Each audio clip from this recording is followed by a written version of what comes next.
not being in control of your actions. It uses the words debauchery.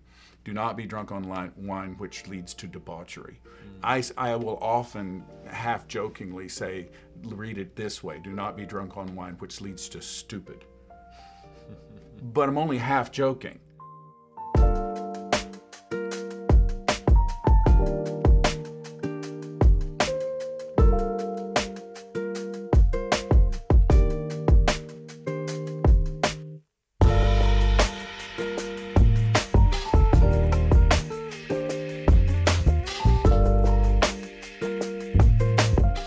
Thanks so much for checking out Ask the Pastor. This is the show where we ask Pastor Mike a question about the Bible, Scripture, God, whatever it is, and he has to answer on the spot without being prepared, and that's what we're going to do in just a second. I've got one that came in from Noah. It says this: if sin exists because of God's choice to give us free will, why doesn't the Bible ever directly mention free will? Okay, I've heard this question before, but this question does not compute in my mind. Okay, let's see why. Because let's just take their example. In the Garden of Eden, God has a whole garden. One would assume fruit trees, veggies, berries, everywhere, things, right? Yep. And he plants one tree, one, and says, don't touch that one. One. Whole planet, one. Don't touch that one. Yeah. Okay. If God left the tree there, they had a choice. So to say the Bible never says the word free will is like saying the Bible never says the word Trinity. Yeah, right. Or Bible. The Bible never says the word Bible. The Bible never says the word. The concept is clearly there. The Bible never says the word Big Bang either, but it does say that God spoke and the universe spun out. This literally, if you look at creation stories told by an atheist scientist and a creation story told by Genesis chapter 1, chapter 2, they're telling the same story. Right. It's literally the same story, and so the question doesn't compute to me because there's obviously a choice there.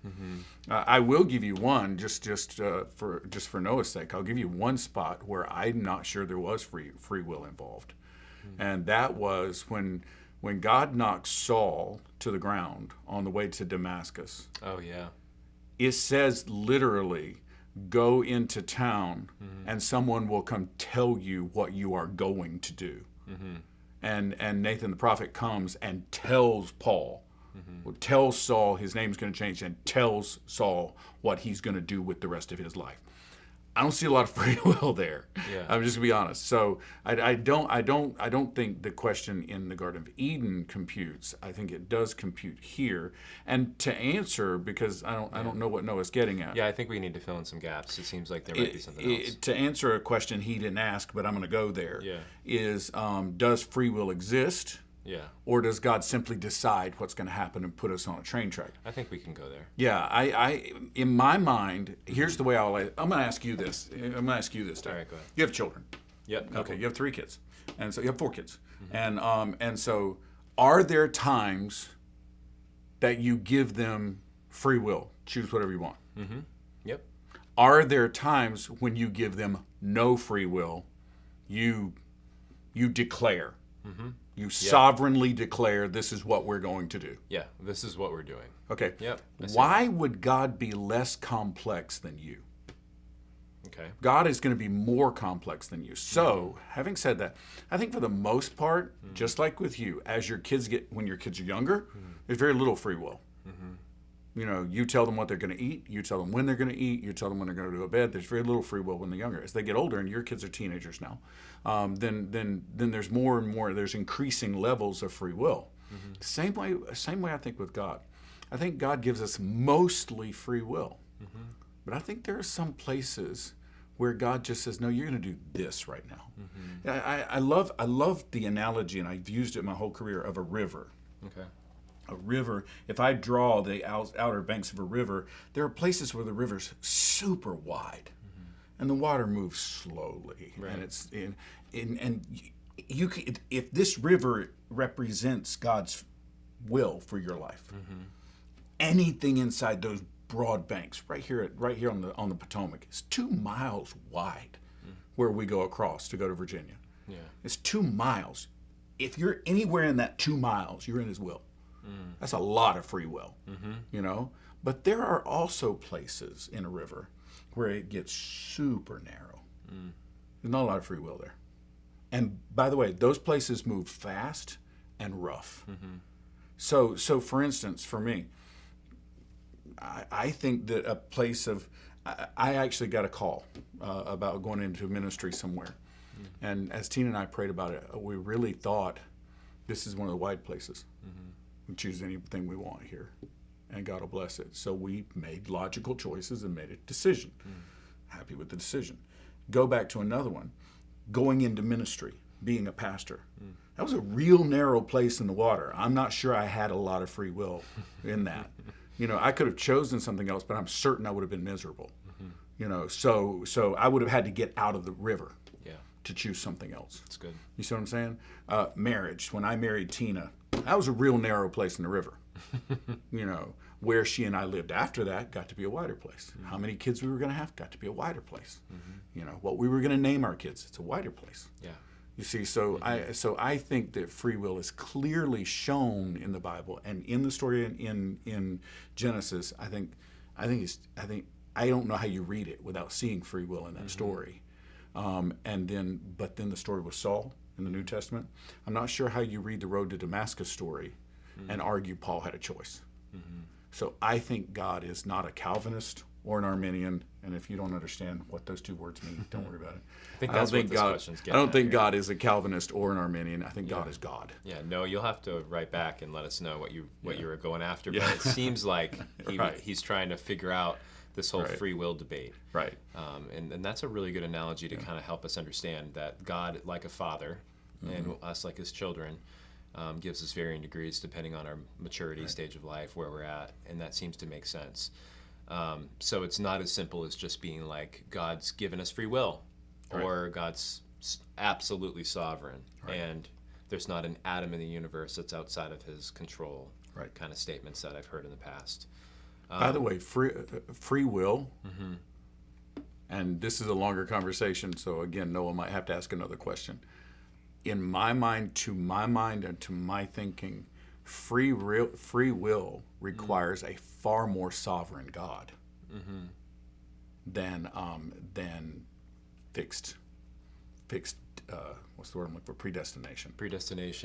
Because predestination, God just draws a map and makes you follow it. Free will, God's got to lead all the different people in all the different ways by all their different choices and make all of that work toward His will. Our free will never thwart God's ultimate plan. So you're breaking my brain. But, yes. But He's so big that He can deal with all of our choices. I'm going to break your brain more. God knows every choice I've ever made. Yeah. Okay. God knows every choice I ever could have made. God knows the consequence of every choice I could have made and every choice I made. God knows the combined consequences of every choice I ever made or could have made, and how they interact with every choice you've ever made and every choice you could ever make. And God knows this for 6.5 billion people at one time. Imagine computing that. Yeah. And somehow God knows all of that, and He lets us have our own free will, and yet still steers the entire path of humankind into the future He has planned for us. Wow. That's sovereignty in my mind. There comes to mind something I read once called the doctrine of concurrence, and that, this is how some people who argue for God being absolutely sovereign kind of solve the problem of how it plays out with our choices, and that God's working concurrently as we choose, and He knows it way in advance. Yes, but He's also actively working right alongside us as we choose, for better or for worse, throughout life, what we're going to do. And He's big enough to do that. And He's never surprised by it. You never catch God by surprise. God has never once went, wow, didn't expect that. Whoa. So. Okay. Wow. So this debate comes up a lot. A lot of people are asking these kinds of questions about free will. And then there's the second question. It's like the Bible doesn't ever directly mention this. And in a prior episode, we talked about something similar where the Bible doesn't always explicitly cover modern issues, things that we deal with today that we never would have thought of. You could bring in technology, you could bring in moral issues, governments, all different types of things. What should we do as a principle? Like what principle, what kind of rule of thumb can we use? Because ultimately that's what we want to do with Ask the Pastor, is not just get in your brain, but also kind of understanding the skill set you're using and how you're reading Scripture so that we can do the same thing, you know? What do we do when the Bible doesn't have something explicitly to say? Like Google search free will in the Bible and it doesn't come up.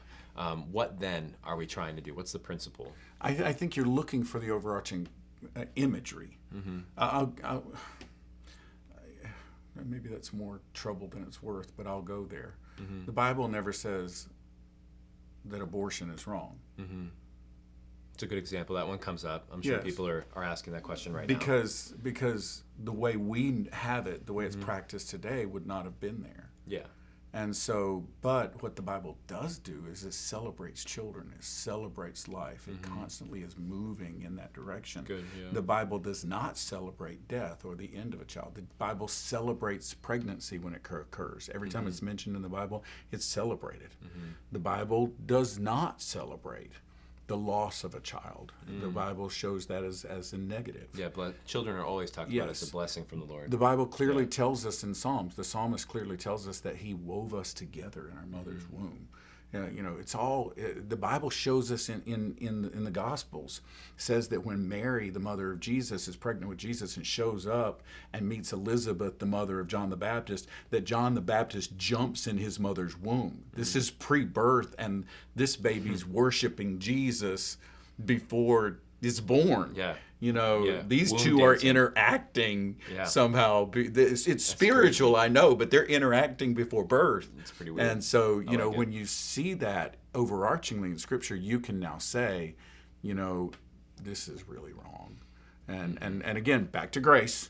It's for someone that's had an abortion. It's not our job to punish or condemn or anything along those lines. It's grace. It's forgiveness and grace moving forward. But you look at it. You look at the Bible as an overarching thing, and you figure it out from there. Yeah, that's really good. You've got to be able to do something that our current culture is not good at, and that is you've got to be able to see things with enough nuance to say, here's what the Bible celebrates. This does that. If the Bible does not celebrate that in general, you should probably see it as wrong. And if the Bible condemns what the outcome of this will be in general, you should see it as wrong. If the Bible does celebrate the outcome in general, you should probably view that as right or something you could consider. Yeah.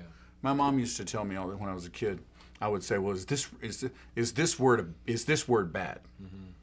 And her answer sometimes would be to me, well, it's not good. When we look at something and we look at it from the lens of Scripture, as we've read Scripture over the years, sometimes, is this bad? Sometimes the answer is, well, it's not good. And in that moment, we should avoid it. Yeah, the gray spaces aren't places that we want to hang out and double down on. No. Yeah, that's pretty wise. The one that comes to mind here, I think, hearing you talk about it, is drunkenness. Yes. Like, Bible's really clear about drunkenness being sinful, and there's multiple occasions throughout the Bible, stories before the mandate ever came, of drunkenness being frowned upon or being dangerous or bad things happening while people are drunk. Right. And then fast forward in the New Testament, very clear. No, do not be drunk with wine. Right. And then in the same writer, speaking to the same person, says, but take a little wine for your stomach. Yeah. In other words, moderation is kind of the larger principle. But there's something about being not sober that he's pointing out as a principle, which applies, or can apply, should apply, right? If we understand that to other substances that would lessen our sobriety. Right. So you name what that would be. Drunk and high should be synonymous. Should be synonymous. Yes. Yeah, even though drunkenness has degrees worse than certain highs, right? It's still being not sober is dangerous. But also drunkenness has degrees that are not as dangerous as certain highs. You know, in today's current environment, fentanyl mixed into your drugs kills you. Okay. Yeah. There's not an alcohol that's going to do that when you take a normal amount. No. So there are sometimes that the high is worse than the alcohol, is worse than the drunkenness. But the point is the overarching idea of being out of control of your facilities, not being in control of your actions. It uses the words debauchery. Do not be drunk on wine, which leads to debauchery. I will often half-jokingly say, read it this way: do not be drunk on wine, which leads to stupid. But I'm only half-joking. Debauchery means you've lost control of your facilities to the point that you are going to do things that will defile you in what you or someone else in ways that you would not do if you were in control of your facilities. This is debauchery. Yeah. I'm defiling myself or someone else or both of us together in ways that I wouldn't do if I was thinking straight. That's good. And anything that causes you to not be in control of how you think, right, you should stay away from. Wow. Well, thank you so much, Noah, for sending that in. And if you have a question that you want answered, make sure to email me, dave@newlife.live. You can also just comment underneath this video and we'll take that question and put it in the mix. We'd love to have you hear your response right here on Ask the Pastor. But until next time, thanks so much. Thank you. Thanks for watching another episode of Midweek at Your House. So what now? There's a whole community with our virtual church whose purpose is to love God and love people better every day. We would love to have you jump into that. Tune in this weekend right here on our YouTube channel for New Life at Your House. There are 2 services at 9 and 11 a.m. Eastern Standard Time where you can know God better through music, teaching, and more opportunities. Don't forget to subscribe and turn those notifications on. We'll see you soon.